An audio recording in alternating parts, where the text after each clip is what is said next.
Welcome to the Deep Dive. We sift through the noise, stack the sources, and pull out those surprising nuggets you need to be well-informed fast. Today, we're exploring something really fascinating, the synergy between Ikigai and Kaizen, how they work together for, a long, happy, and purposeful life. Now, many of you probably know Ikigai, that Japanese concept, your reason for being, or the happiness of always being busy. But have you heard much about its partner, Kaizen? It's quieter, maybe, but just as powerful. Kaizen means change for the better or continuous improvement. And it's the practical roadmap, really, not just to find your Ikigai, but to keep it alive, deep in it, day after day. We're talking small, steady adjustments, things that compound over time into major life changes, focusing on habits, mindsets, skills, but in tiny increments. Our mission today to unpack this duo. We're drawing mainly from Ikigai, the Japanese secret to a long and happy life, and some great material on Kaizen in Ikigai. Exactly. And this is where it gets really practical for everyday life. We're not just dealing with abstract ideas here. We're going to look at 3 key areas where Kaizen really impacts living your Ikigai. First, how your purpose isn't fixed, it actually evolves. That's a big one. Second, how you can genuinely build positivity and gratitude. It's about celebrating these small wins. And finally, building real resilience, something called anti-fragility, through gradual adaptation. Think of this as your shortcut to seeing how these, ancient philosophies are incredibly useful for modern life. Okay, let's unpack that first point, living with purpose. I think a lot of us fall into this trap, right? Thinking our Ikigai, our purpose, is like a destination. You find it, maybe achieve something big, and then you're done. Check that box. But what if it's more dynamic? Like a living thing that needs to grow with us, always adapting.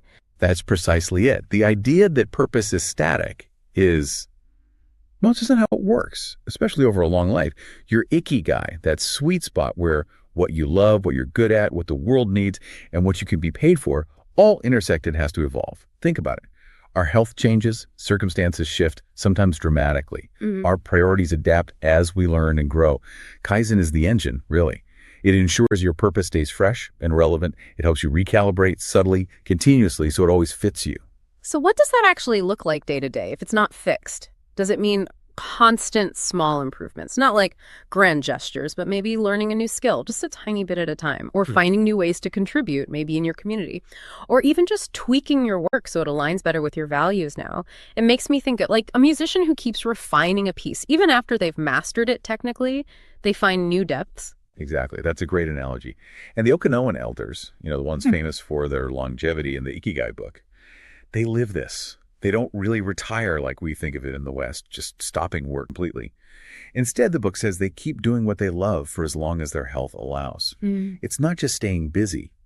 It's a mindful, continuous adjustment of their purpose. It's like a series of small pivots, maybe from hard physical work to mentoring or focusing more on a hobby or community roles.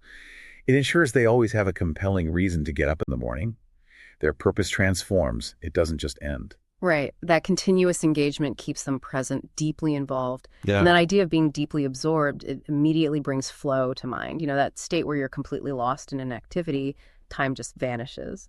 How do these small Kaizen adjustments help us find more of that flow state? Well, flow happens when a challenge perfectly meets your skill level. It stretches you, but doesn't overwhelm you. Kaizen encourages this sweet spot through micro-challenges. Think about the takumis, the master artisans in Japan mentioned in the sources, like the brush maker choosing bristles with incredible focus and joy, or Jiro, the sushi chef, still perfecting his craft after 80 years, or Hayao Miyazaki, still drawing after retiring. Their dedication isn't some big one-time effort. It's a lifetime of tiny refinements. Each small adjustment pushes their skill just enough to keep them deeply engaged in flow. Steve Jobs was apparently fascinated by this too, the Japanese dedication to sophisticated simplicity and continuous improvement. He saw the power in that constant refinement. Okay, let's shift gears a bit to positivity and gratitude. It's easy to say be positive, but sometimes it feels forced, right? Like you're just pretending. How does Kaizen, with its focus on tiny steps, actually help build genuine optimism? Can you really sort of engineer positivity? Yes, I think you can in a way. Kaizen helps us focus systematically on small wins. And that's the key. Think about the real impact of acknowledging consciously one good conversation you had today, or one task you finally finished, even a small one, or an act of kindness.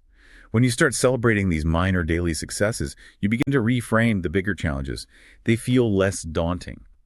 These micro-achievements become this steady fuel for optimism. It builds emotional resilience naturally over time. It's not about ignoring the bad stuff, but actively building a foundation of the good. And you really see this with the Okinawan centenarians, don't you? The sources highlight how they smile often. They nurture friendships through their moai. Those sound amazing, like built-in social support groups, almost like chosen families looking out for each other for life. And that principle, a cherry bechode, treat everyone like a brother. That must foster such a strong sense of connection. They seem to genuinely enjoy the small things, maybe because they're practicing gratitude constantly. Absolutely. And the research backs this up. People who face challenges with a more positive outlook, who can manage their emotions effectively, they generally live longer, healthier lives. It's not just luck. It's a cultivated skill, a daily practice. There's that quote from one centenarian, laugh. Laughter is the most important thing. I laugh wherever I go. That's not just about being happy. It's a conscious choice, a form of emotional Kaizen, making optimism a habit, a small, consistent effort. So for listeners, what's the takeaway? We can apply this microflow idea even to mundane stuff. I mean, the sources mention Bill Gates having a ritual for washing dishes or Richard Feynman painting office walls. Is that really practical for most of us, turning chores into rituals? It's less about making chores complicated and more about engaging with them differently, finding microflow in the mundane. It's about shifting your mindset. Maybe you challenge yourself to do the dishes in a really precise order, or you truly notice the feel of the water, the look of the clean plates, or like Feynman painting, maybe you focus intensely on the brushstrokes, the color. It's about adding a layer of mindful attention or playful complexity. It captures your focus, turns a mindless chore into a moment of presence, maybe even enjoyment. It's subtle, but it changes the experience. Okay, this next connection is really interesting. Kaizen and anti-fragility. Anti-fragility. That's not just bouncing back from problems like resilience, but actually getting stronger because of them, right? How do Kaizen's small improvements feed into that? That's a great question. See, instead of reacting to big setbacks with huge, stressful changes, Kaizen encourages gradual adaptation. Small, repeated adjustments help you recover, integrate the learning without burning out. When you're constantly making these tiny tweaks, you get used to adapting. It becomes normal. So when a bigger challenge hits, you've already built the muscle for adaptation through facing smaller stressors consistently. You actually evolve through the disruption. The sources mention organizations becoming anti-fragile, like those Japanese construction companies after the tsunami, improving because of the disaster. But how does an individual become anti-fragile using Kaizen? For individuals, it's about using Kaizen for, let's call it, iterative experimentation and building redundancy. So instead of just reacting when something breaks, you're proactively, bit by bit, diversifying. Maybe you use Kaizen to slowly learn a new skill each month, building towards, say, a side income. That's redundancy. Or you consistently nurture a wide circle of friends through small, regular efforts. That's social redundancy. These aren't huge life overhauls. They're continuous small steps that together make your whole system, your life more robust and able to gain from shocks, not just withstand them. And this ties into physical health too, doesn't it? That constant gentle movement we hear about with longevity. The sources point out chronic stress is bad for our cells, for telomeres. So how does Kaizen help us physically become, well, anti-fragile? Absolutely. The active mind, youthful body idea is key. Kaizen applies physically too. Think about practices like the daily radio Taiso exercises in Japan, those low-intensity full-body movements, gentle but consistent, or things like yoga and Tai Chi. They emphasize body-mind harmony through continuous gentle practice. They're described as a great shield against stress. These aren't about pushing to the absolute limit. They're micro improvements for your physical well-being.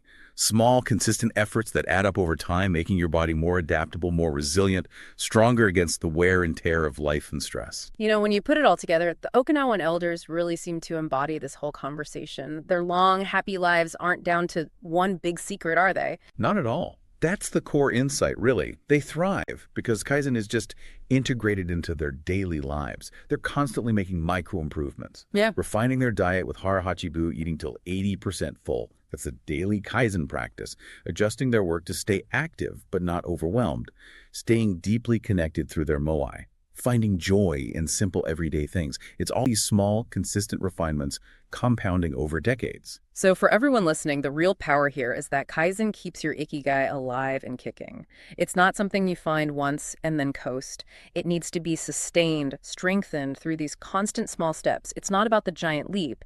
It's the tiny step taken every single day. cultivating your Ikigai continuously. Exactly. So maybe the question to leave everyone with is this. What's one small continuous improvement you could start today? Something to nurture your own Ikigai, build towards that lasting happiness and purpose. Yeah, reflect on your daily routines. How could you apply a little Kaizen? Maybe turn something mundane into a moment of microflow. Find that happiness in always being, well, purposefully busy.